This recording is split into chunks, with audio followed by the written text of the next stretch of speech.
안녕하십니까, 헤이오션입니다. 오늘은 2025년 1월 4주차 조선업종 리뷰를 시작하도록 하겠습니다. 설 연휴 대부분 개인 투자자들은 장이 길게 쉬는 것을 굉장히 경계합니다. 왜냐하면 미국의 영향을 많이 받는 이 한국 증시에서 휴장일이 많아지게 되면 영향을 엄청 많이 받았어요. 그래서 조선업종의 대부분이 금요일 전에 목요일이나 수요일날 조정을 받았던 게 있었습니다. 하지만 어제 하나오션 실적 발표하면서 굉장히 많은 매수세가 들어왔습니다. 그래서 하나오션이 10% 거래량이 거의 역대급을 터진 것 같아요.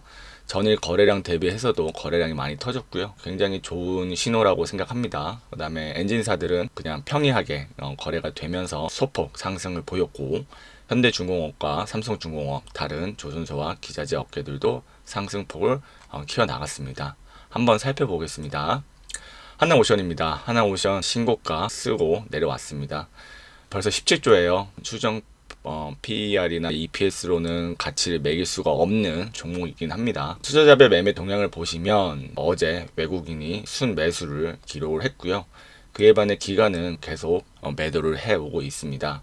지난 22일날 신고가를 찍고 내려왔다가 다시 금요일날 거래량을 동반한 긴 장대 양봉이 나왔다는 사실은 계속 상승 추세에 나갈 수 있겠다라는 생각이 들어요.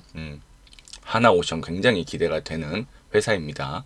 다음 주 31일 금요일밖에 없지만 31일 금요일날 거래도 소폭 상승하거나 크게 조정이 있을 것 같지는 않습니다. 하나오션 최고의 대장주가 될 수도 있다라고 생각합니다.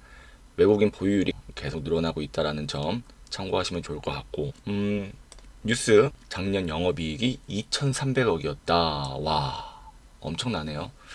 이 하나오션의 이 컨퍼런스 콜 자료도 한번 헤이오션에서 다뤄보도록 하겠습니다. 하나오션 너무 좋은 실적 축하드리고요. 올 한해도 기대하겠습니다. 다음은 현대중공업 보겠습니다. 현대중공업은 신고가를 찍고 나서 한 8% 정도 빠졌고, 다만 아직 5일선을 회복하진 못했다. 하나오션보다 현대중공업이 가지고 있는 모멘텀이나 실적 부분들이 나쁘지는 않습니다.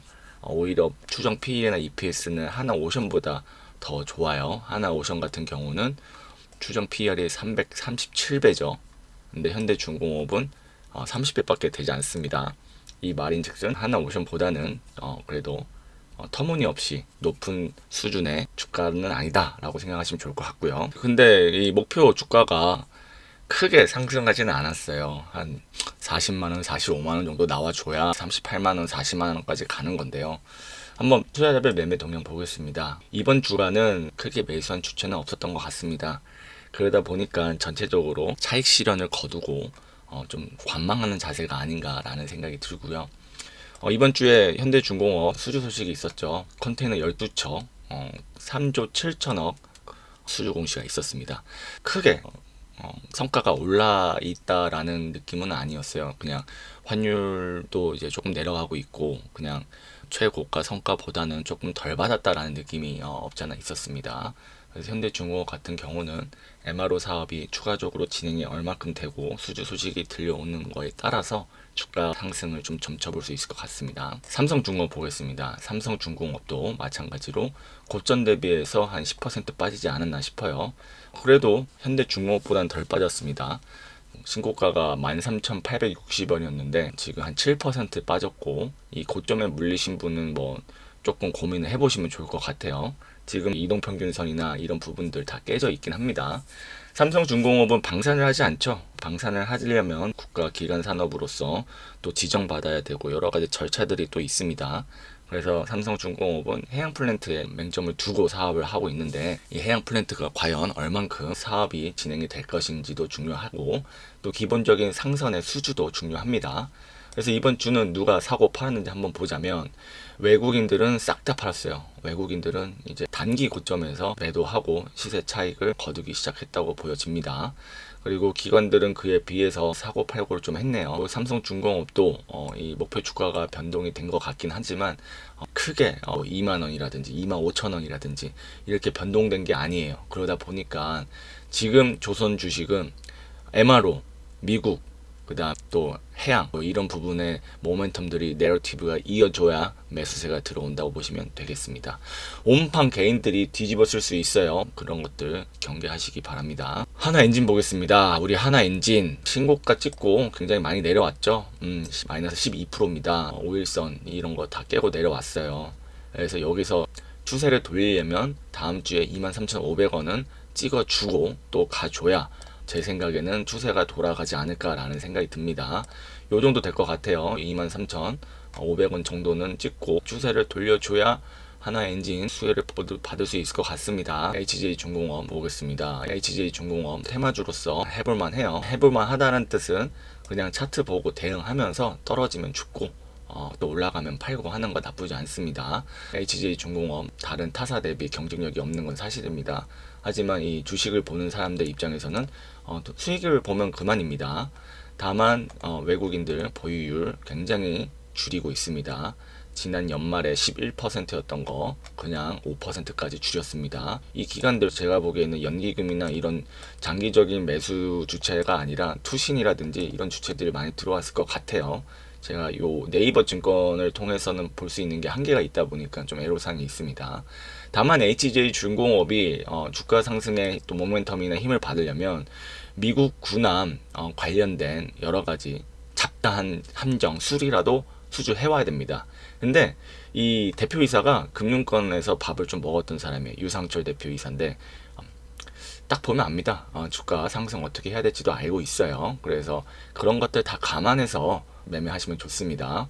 지금 요거 지지 다 해주고 있는 거예요. 5,500선 5,500선 내려와주면 사주면 됩니다. 그리고 시가총액도 나쁘지 않고 대표이사와 그 운영하는 주체가 어떤 사람들인지 살펴보면서 매매하는 법도 필요합니다. 그리고 현대마린솔루션 최근에 신고가 찍고 많이 내려온 것 같은데 한번 살펴보겠습니다. 목요일날 장대 양봉이 아니라 장대 음봉이 나왔습니다. 그나마 위안을 삼을 것은 뭐 크게 거래량이 터지진 않았다라고 이제 할 수 있을 것 같은데요. 추세가 깨진 것은 사실 보기 좋은 건 아닙니다. 그렇다면 누가 추세를 깨트렸냐? 외인 기관 둘 다 쌍 매도를 했어요. 고가에서 단기 차익을 일단 거뒀다라고 생각이 듭니다. 앞에 있는 고점들 상장 빔을 맞고 내려왔던 부분들 이게 그대로 이어지고 있습니다. 이 목표 주가가 크게 바뀌지 않는 이상 기관이나 외국인 플레이어들이 살 이유는 없을 수도 있어요. 지금은 선박 전주기의 사업을 펼치는 현대마린솔루션보다는 조선소 그리고 엔진사가 초점에 맞춰져 있습니다. 그런 거 한번 살펴보시면 좋을 것 같고요. 현대미포 한번 보겠습니다. 와, 뭐 현대미포 지난주에 14만원 아니었나요? 14만원이었던 것 같은데 와, 다 깼어요. 다 깼어요. 지난 22일부터 장대 음봉이 나오면서 그나마 엔벨러프선을 다 주고는 있는데 보통 이제 엠벨러프선 다 주면 엠벨러프 매매 방법이라고 해서 기관들 또 개인들 많이들 삽니다. 그래서 지난 금요일날 종가에 매수하신 분들이 많았을 거예요. 그렇다면 단기적으로 수익도 날 수 있는 상황입니다. 거래량이 감소하면서 단기적으로 바닥이라고 보여지고요. 거래량이 크게 터지고 장대 양봉이 나온 다음날 또 그만큼의 거래량이 터지면서 이만큼 13% 정도 뺐다라는 거는 좀 좋은 소식은 아니에요. 투자자들 매매 동향도 좋지는 않습니다. 다만 그 매매를 하시는 분들 입장에서는 너무 먹기 좋네 12만 5천 원에 사서 14만 원에 팔 거야 라고 매매하실 수 있습니다. 현대미포 같은 회사가 변화를 꾀하면 진짜 무서워지는 거니까요. 한번 기대해봐도 좋을 것 같습니다. 우리 현대힘스 기자재로 트럼프 발언의 첫 번째 상승이 나왔던 종목인데요.